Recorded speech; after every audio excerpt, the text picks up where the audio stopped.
Today we are going to talk about my crazy friend Christina. She's not really crazy, but she's just crazy. She'll do anything because she's adventurous.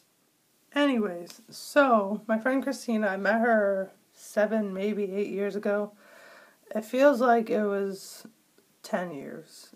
It's been a long ride, but we're still friends.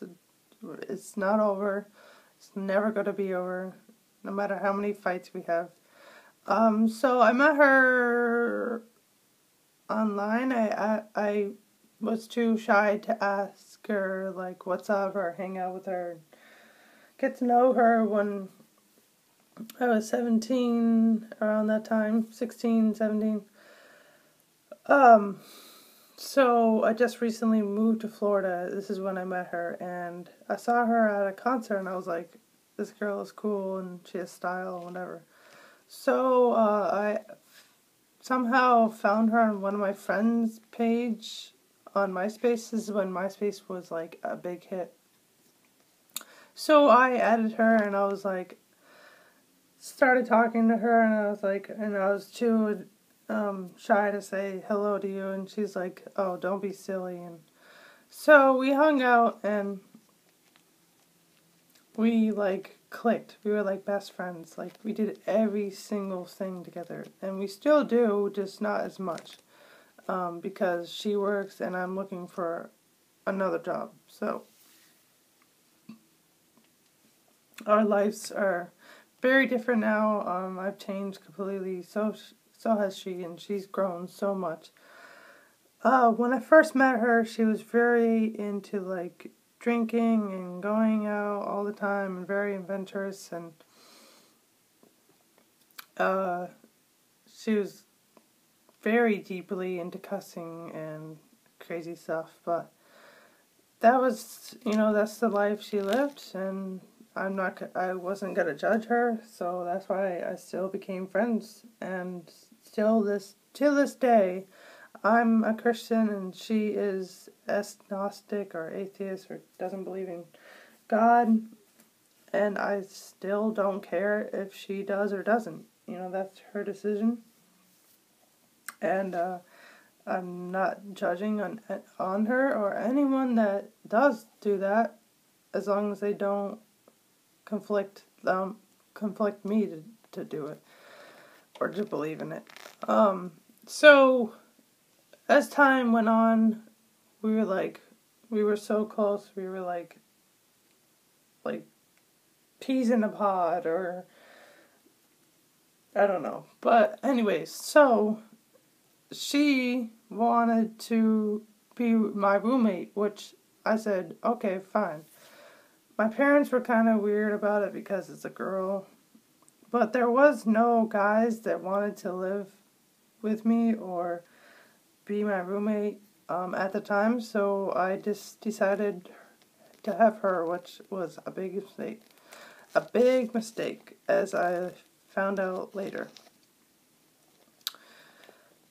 It's different when you know the person outside of living with them, and you're like, oh, this is how they are, blah, blah, blah. But then you know them, when you get to know them outside of everything, or whatever, it's a total different. People think that I'm really dirty. I'm very clean. My entire room is empty. The ground is completely clean. I organize every shirt, everything. So she's completely opposite. Trash everywhere, which is kind of weird. But anyways, so she moved in with me in 2008, the end of 2008, beginning in 2009. And so we got this sweet townhouse, which was $8 something a month, which is good enough for me, I guess. And so we started living there, having parties, and there was a time where we had a party and this kid broke where you put like the shelf area in the refrigerator. He broke the shelf, so Christina was like, get out, and I was like, everyone get out. Like, if we have any more problems with holes in the walls or throw up on the ground, then I'm going to, no more parties ever again. So we had one more party, and which I told her not to bring underage people drinking. And, you know, I was a year, almost turning 21, and I don't know why I was drinking. It was just because I could, because it's my place, but under law, I couldn't be. So we had a few friends over, and they were younger. I didn't know their age. Didn't really care because I was already drinking. And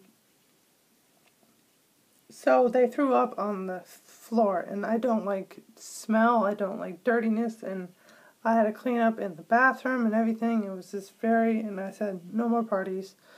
We can go to parties, but we cannot have parties here. I'm not doing other people's work. So that happened. I really got into like weed and smoking weed a lot, and I was like a big pothead. And there was one time where I got so high that I called 911, and the ambulance came, and I was running around the hood, because it was basically the hood,